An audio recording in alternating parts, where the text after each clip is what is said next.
Sobre gestão de estudos, a gente precisa passar um pouco para entender o que é o estudar, né? Como o Elito falou, o estudar vai muito além de ler e assistir aulas. Envolve compreensão, retenção e aplicação do conhecimento. Requer estratégias ativas para a gente garantir a aprendizagem a longo prazo.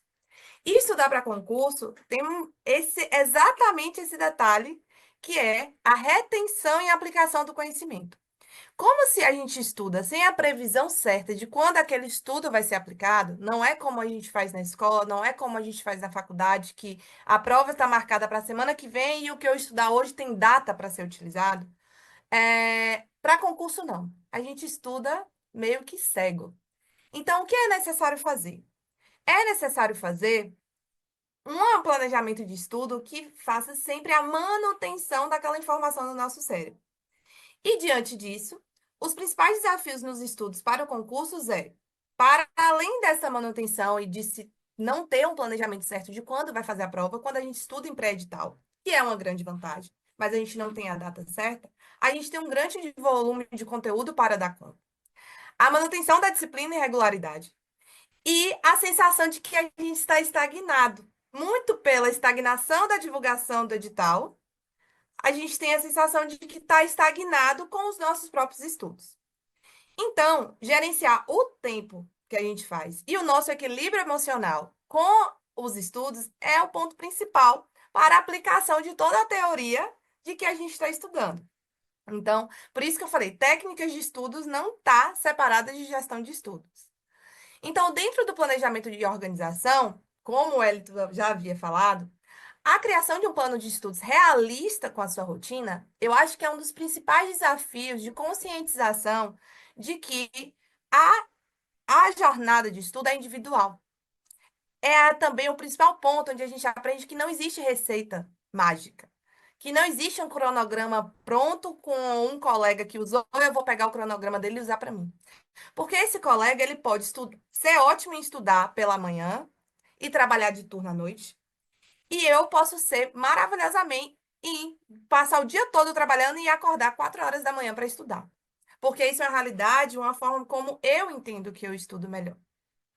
Então, diante disso, o planejamento de organização é algo individual.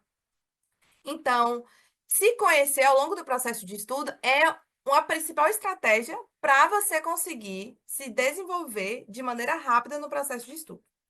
Então, além do plano de estudo realista, a gente tem os ciclos de estudos, que é exatamente de uma forma estratégica teórica, que é eu estudar todos os tópicos do edital antes da abertura dele, não ficar só no conteúdo das básicas, não ficar só no conteúdo das específicas, não atrasar e não ler um conteúdo que lá na frente eu vou ver que eu tenho dificuldade, como o Elton falou. Eu vou revezando o que eu estou estudando ao longo da semana e definir minhas metas de estudos conforme esse meu planejamento principal. As técnicas, nem vou tocar no assunto, porque o Wellington falou maravilhosamente bem sobre todas. Técnica de Pomodoro, principalmente no mundo onde a gente é muito ansioso, onde a gente não consegue se concentrar em algo por muito tempo. Os vídeos que a gente assiste nas redes sociais têm no máximo 1 hora e meia, 1 minuto e meio. Então, assistir um vídeo de 1 hora é algo que já nos causa ansiedade prévia, sem nem assistir.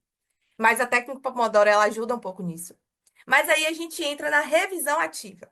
Como o Elito falou, a camisa do Flamengo do jogo fez ele lembrar da história que tinha acontecido naquele dia. A revisão ativa, ela é os gatilhos mentais para toda a teoria que a gente usou.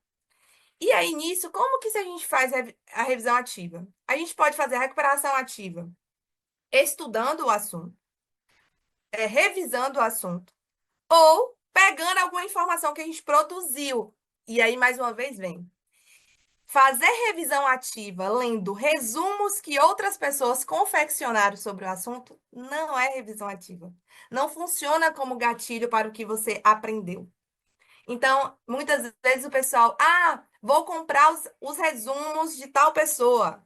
Fulana, me passa os seus resumos. Não funciona para você. Para você só vai ser uma leitura comum.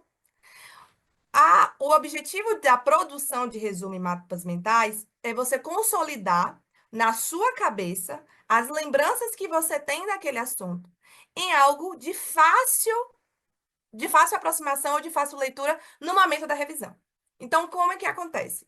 Eu vou chegar na planilha e vou apresentar para elas a parte da gestão de fato, mas só contextualizando um pouquinho sobre essa técnica, é o seguinte: eu estudei hoje uma aula, eu assisti uma aula teórica hoje sobre termodinâmica. No final dessa aula, desse dia, desse turno de estudo, eu vou chegar sozinha, sem olhar o slide da aula, sem olhar as anotações que eu fiz durante a aula, sem olhar celular, sem olhar nada. E vou escrever da forma como eu acho melhor, seja num resumo de 2 parágrafos, seja em tópicos, o que eu lembrar daquele assunto. Seja em forma de diário, hoje eu aprendi termodinâmica, eu assisti esse assunto, o professor falou disso. E deixa guardado esse assunto. Pratica os exercícios daquele assunto. E uma semana depois, quando eu for revisar, e eu vou entrar na revisão ativa, eu não vou de cara pegar o meu material em slides do que o professor disponibilizou, ler e fazer os exercícios. Por quê? Porque rapidamente eu vou estar entrando em um novo fluxo de aprendizado. Só que as revisões, ela é exatamente para forçar a memória de longo prazo. Então, eu preciso forçar meu cérebro a buscar aquela informação que está guardada. Eu preciso treinar ele a encontrar aquela informação que está guardada.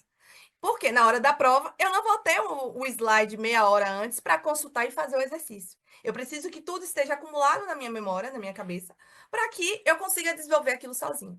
Então, a revisão, os resumos, eles servem para isso, para dar o primeiro gatilho de lembrança e o restante fluir sozinho. E dentro da revisão, para além da leitura, a fixação de assuntos para a memória de longo prazo, a fixação da teoria, a fixação ela é necessária ser feita com a prática. Então, conhecer a prova, fazer exercícios, caderno de coletânea de provas antigas, como o Elito já falou, são que vão, é o combo da consolidação do assunto e das fórmulas a longo prazo na nossa cabeça, para a gente ter tudo isso armazenado no momento da prova, onde eu não posso consultar nada nem ninguém. Então, o gerenciamento de tempo, ele é muito necessário para a gente evitar a fadiga durante o processo de estudos. A consistência e a estratégia são mais importantes do que o ritmo acelerado. Então, estudar em pré-edital é a vantagem para qualquer outra pessoa que está estudando no pós-edital. É possível passar em pós-edital? É, mas é muito arriscado. O pré-edital você se conhece e você tem tempo para praticar. E o autoconhecimento é a chave para o seu sucesso. Não se compare, a escada é individual. Diante disso, revisando isso e colocando na memória de longo prazo de vocês o que o El já havia dito, a gente entra, então, na gestão de estudos. Esse é um material disponível para os nossos alunos do curso, onde eles têm acesso a uma planilha para gestão. O que seria essa planilha para gestão? Eu deixei até em branco aqui, para vocês entenderem melhor e a gente tentar montar junto algo rápido. Só vou checar meu horário. Pronto, dá tempo. Que é exatamente isso. É aplicar o conceito de planejamento e de gestão e revisão de estudos, além do ciclo de estudos. Primeiro, onde fica o ciclo de estudos? O ciclo de estudos fica quando eu intercalo ao longo da semana o que eu estou estudando. Ao longo da semana, ao longo do meu dia, ao longo do meu final de semana, para evitar a estagnação e a fadiga por estar estudando um único assunto. Então, eu escolho um tema da específica para começar a assistir. Por exemplo, termodinâmica. Nisso, nossos alunos já têm o edital verticalizado do concurso, então ele pode escolher os assuntos. Para os nossos alunos e para os cursos que já estão 100% gravados, né, que já aconteceram, a gente tem isso aqui em ordem com as aulas que ele deve assistir. Tema 1, qual é o primeiro tema da específica? Tema X. Qual é o primeiro tema de língua portuguesa? Esse tema. Até, esse aqui foi um exemplo de um cronograma que ia até 58. Então, assim, se você botar isso por semanas, média a pessoa já teria 20 semanas pré-programadas. Então, aqui dentro da aula de termodinâmica, eu vou assistir um conteúdo teórico de termodinâmica que tem disponível na plataforma. Deixo aqui programado que seria 4 horas? Não. 20 horas, 15 horas de teoria? Não sei. E aí, tá tudo aqui a fazer. No dia que eu encerrar o estudo dessa teoria, a gente sinaliza na planilha o dia que encerrou. Eu encerrei lá no dia 1º de fevereiro. A minha planilha vai me dizer Olha, Arielle, você precisa fazer um resumo escrito. Lembra do resumo? Que é as anotações sobre a teoria, seja mapa mental, textual, até um áudio no WhatsApp, você pode criar um grupo e mandar para você, contando o que você aprendeu naquele dia. Para que lá na frente, quando entrar nas revisões, a gente já tenha esse material guardado. Beleza, que no dia primeiro eu tinha que ter feito meu resumo. Eita, não fiz meu resumo. Ainda no dia primeiro, ou é até as 24 horas, né? Eu preciso fazer os exercícios daquele assunto. A minha planilha já está me dizendo que aqui está atrasado. E com 7 dias eu precisava ler os meus resumos, sem consultar material teórico, só pegar o gatilho e fazer os exercícios. Quando eu fizer os exercícios nesse dia, eu entro em um outro ponto que a gente não aprofundou. O que eu acertei de questão, ótimo. Uma semana depois, e a minha memória conseguiu consolidar aquilo. Mas e o que eu errei? É um sinal de que eu já tenho uma fragilidade e uma insegurança e vulnerabilidade com aquele tópico. Então, eu pego aquela questão, ou aquele assunto que foi abordado naquela questão, ou aquela lei que foi abordada naquela questão, ou aquela fórmula que foi abordada na questão, e converto ela em um flashcard, que nada mais é do que um cartão para você fazer uma leitura rápida depois. Tem gente que usa como questão. Qual a fórmula de tal? E aí bota as opções ou deixa espaço em branco para você escrever. Nesse cartão, no verso tem a resposta. Então, tudo que você errar naquele primeiro momento de exercícios, que foi um exercício puxando da memória, não foi um exercício com o slide do lado para conferir, você converte esses erros em um flashcard. Para quê? Ah, neste dia eu fiz 20 questões, errei 5 questões. Eu tenho 5 flashcards. A cada. E isso eu faço todo final de semana. Se até o final do ano, olha quantos flashcards eu vou ter para estudar, e ir revisando e ir colocando na nossa cabeça aquele assunto que a gente esqueceu. Nunca mais a gente vai esquecer aquela fórmula que a gente errou. Nunca mais a gente vai esquecer aquele tópico daquela lei.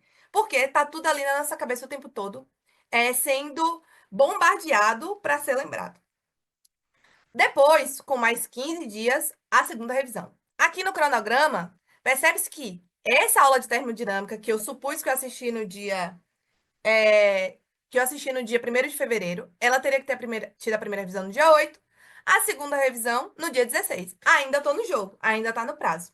Depois, com mais 30 dias, outra revisão. Aqui, depois a gente pode postergar por revisão por mais 30 dias, por mais 60 dias. Mas o intuito é que esse cronograma seja o seu pai e a sua mãe, seja a professora da escola que pede para você fazer e você precisa seguir. E aí, quando você não fizer, quando tiver aqui atrasado e tiver o jogo dos amigos para ir, você abre a sua planilha e veja se você merece ir ou se você não tem muita pendência daquela semana para resolver. E este é como estudar e como revisar um tópico. Mas como eu vou mesclar esses tópicos? Exatamente. Segunda-feira eu estudo uma parte da teoria de específica. Na terça eu estudo língua portuguesa. Na quarta eu estudo específica de novo. Continuo aqui acrescentando mais aula da teoria. O tópico de termodinâmica não acabou na quarta, ainda tenho aula. Eu continuo com termodinâmica. Na quinta, pessoal do superior estuda língua inglesa. Na sexta, volto para a específica de termodinâmica. Sábado e domingo, revisão, produzir os meus materiais, fazer resolução de exercícios. Ah, Ariel, eu vou me perder nos dias das semanas para fazer isso. Cronograma semanal. Bote horário por horário do seu dia, conforme a sua realidade. Por isso que eu digo, não serve cronograma de outra pessoa. O tempo que a pessoa demora para chegar no trabalho não é o mesmo do seu. O tempo de trabalho da pessoa não é o mesmo que o seu. E se programe horário a horário do que você vai fazer na semana para estudar. Isso aqui é essencial. Chavezinha. Um horário no domingo de noite, planejamento da próxima semana. Coloque em detalhes. Ah, eu tô tendo aula ao vivo também, mas eu já entrei agora no curso, já teve aulas ao vivo e tá tendo aula, já tem aula gravada. Abre o cronograma de aula ao vivo. Abre o cronograma de aula ao vivo.